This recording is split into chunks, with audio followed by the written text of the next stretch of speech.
Christians, and welcome back to the Go Have Good Sex podcast featuring the Christian Sexpert. I am so happy that you are back with me today. Today's episode is all about consent and how we talk about consent in marriage. This is actually a video that appeared about a month or so ago, maybe in my private Patreon community. My private Patreon is where I teach all the spicy things I can't teach on my regular socials. But I thought it was really important to put this out as part of the podcast because we just had the video about marital coercion and we did talk a little bit about consent in that, but I really wanted to give you all some language specifically talking about consent, how to have conversations about consent in your marriage, how you can obtain consent in the moment without breaking the mood, and things like that. So enjoy this week's podcast. Hi, I'm Angela, the Christian Sexpert. Welcome back to my Patreon. Today we are talking about consent. Consent is a imperative topic that I think is not talked about enough, especially in Christian circles, especially in the ultra-conservative Christian circles, because those are the type of circles who will say that 1 Corinthians 7:5 means a wife is to be available to her husband anytime that he is interested. You know, the whole do not deprive verse. And what I wish people understood is that when people say that, they are publicly discussing their kinks, because 24/7 availability is a kink. Some people get squirmy when I talk about consent because they think that talking about consent is shutting down the mood. They think it's not sexy. And what they don't realize is, first of all, consent is the ultimate in sexiness, knowing that your partner cares about your pleasure and whether you want to be there and doing the thing is extremely sexy. But also, there are sexy ways that you can ask for consent without ruining the mood. So, obviously, consent at its basic level is, yes, I want to be doing this. Now, one of the things that I say when I am talking about marital coercion is if she is not free to say no, she is never really free to say yes. So, if someone is afraid of consequences, if they are afraid of something negative or bad happening as a result of them saying, no, I'm not interested in sex, no, I'm not interested in doing that activity, whatever, then you can't ever really be assured that when they do say yes, they're saying it out of a genuine desire to want to have sex, out of a genuine desire to do the activity, or if they are only saying yes because they want to avoid some sort of consequence. And so the first thing about consent is ensuring that your spouse is never afraid of any sort of negative consequence. And negative, like, people are like, well, you know, nobody's holding a knife to her throat to make her have sex with her husband. No. But people experience smaller levels of negative stuff every day. Does he get mad and throw a temper tantrum? I've had clients tell me that their husband treats the kids poorly, and if she does not give him a steady diet of orgasms, then he starts slamming doors and is ultra mean to the kids and things like that. So she has to say yes to feel like she has a way to protect her kids. You can be disappointed that your spouse is not in the mood tonight. You can be sad.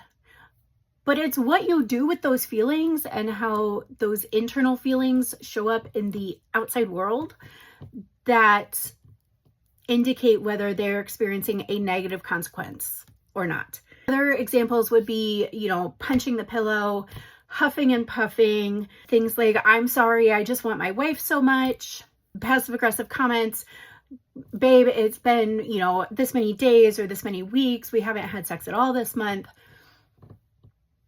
All of those things can be things that could potentially interfere with consent. That is the first thing to think about in your marriage is, do you feel safe to say no? Do you feel safe to say no to a sexual encounter, to a specific activity, any sort of thing? Now, when it comes to in the act, right? So in my private Patreon community, we talk about a lot of spicy things, a lot of kinky things. And so I always say that couples should be negotiating activities before they try them, especially if it is something kinky, controversial, whatever. You never want to just up and start heading for the back door in the middle of an encounter if you have never discussed heading for the back door, right? So you need to get consent for that before you get into it. So there's a few ways to do that. One is to just have a conversation and say, hey, are you interested in doing this? Is this something that you would be into? If you don't feel as confident in just verbally having that conversation, I do have 2 tools to help you have that conversation about interest in sexual activities, specific sexual activities. One of them is my journal, Intimate Conversations. This has over 500 prompts in it, designed to help you have conversations about what you are interested in, what you enjoy, what you don't enjoy. And you can use these prompts as a starting point to discuss whether you would be interested in consenting to a specific activity or not. Like, one of the prompts is my top 3 sexual wishes. So you could use that prompt as a way to communicate that you are interested in this activity, but you aren't sure if they are interested in the activity, and talk about consent that way. This is Intimate Conversations. It's available on my website. I will link it in the notes. Another tool that I have for having this conversation about activities that you might be interested in and want to consent to is my marriage playdate. My marriage playdate is a date night activity designed to help you go deeper into sexual intimacy. And the way that it works is it's a list of over 500 sexual activities, and you print 2 copies, one for you, one for them. You go through, you give everything a rating on a scale from, I'm not really interested in that, to, I think this sounds delightful, we should do it all the time, let's go do it right now. And the beauty of the marriage playdate is you will never wonder what an activity is, and you'll never wind up on a terrifying corner of Google trying to figure out if you're interested in an activity, because all of the definitions are right there for you. After you've given everything a rating, you come back together, you compare notes, you see where you line up, and now you've got a whole new library of activities to enjoy, and you know that you have both consented to. So that is another tool to use when talking about consent regarding specific activities. Now, we need to talk about the Fry's model of consent, because this is starting to get into the more specifics of the situation. So the Fry's model of consent is consent has to be freely given, reversible, informed, enthusiastic, and specific. So you cannot tell your spouse, oh, hey, I want to engage in this activity, and then not explain exactly what the activity is. Again, using the backdoor analogy, you could say that you're interested in exploring the backdoor, and to them, that might mean that you are interested in just using your fingers to insert into their rear. Or in your mind, you're thinking you're going to put the whole thing in. And so that's why it needs to be informed, is you have to be very clear about your intentions for the particular activity, particularly if you have never done it before and you lack a mutual understanding of what that activity entails. So I went a little bit out of order. So freely given, we talked about that at the beginning. Free, they have to be free to say yes, so there are no potential consequences for them saying no. Freely given, reversible. So at any time, they can say no to the activity. You could be mid penetration and they say, oh, this isn't working for me. We need to stop, and be okay with all activity stopping. And this goes back to, do you care about mutual pleasure? Because if you truly care about mutual pleasure, if an activity is not working for them, you wouldn't want to continue because you want them to enjoy it. And you potentially want to be able to do it again. And so if it's not working, you have to stop and figure out, is there something that needs adjusted? Are you just overstimulated and we just need to move on, but we could try this again another time, right? It has to be reversible, which is why you cannot grant future consent, and which is why I do not talk about scheduling sex, because you cannot grant future consent. I cannot on Saturday night say, yes, I will have sex with you on Thursday, because I don't know what's going to be happening on Thursday. So it has to be reversible, in the moment, etc. Consent needs to be enthusiastic. Is it a yes out of obligation? And right, there's different levels. There's the fear of a repercussion. There's the wife who says yes because she knows if she doesn't give him an orgasm, he's going to slam doors all day tomorrow and the kids are going to be stressed out, right? But then there's I know nothing bad will happen. I just don't want to, but programming has told me men need sex and I have to say yes at any time he's interested, but I don't really want to, sort of enthusiasm, right? So is it an enthusiastic yes, or is it a yes from a sense of obligation? And the thing is, do you want to be having sex with someone who isn't enthusiastically wanting to have sex with you? They just starfish and lay there and let you basically masturbate with their body? Or do you want enthusiastic participation? So consent has to be enthusiastically given. Now, this doesn't mean that you ignore the fact that a lot of women experience responsive desire and need to be doing sexy things with their body before their brain gets on board and says, yes, I do want sex. Yes, I enjoy sex. Let's do it, right? So you need to have an awareness that the wife might experience responsive desire, and the true enthusiasm may not kick in until you are in the middle of sexy activities. But knowing that there is a difference between enthusiastic consent, responsive desire, obligation, like those are very nuanced concepts, and be very clear about what is happening. And we talked about specific. You have to be very clear about what they are consenting to. What are you asking for consent for? And then one of the things that I really like to discuss with my coaching couples is a system for consent, and it's called the stoplight system.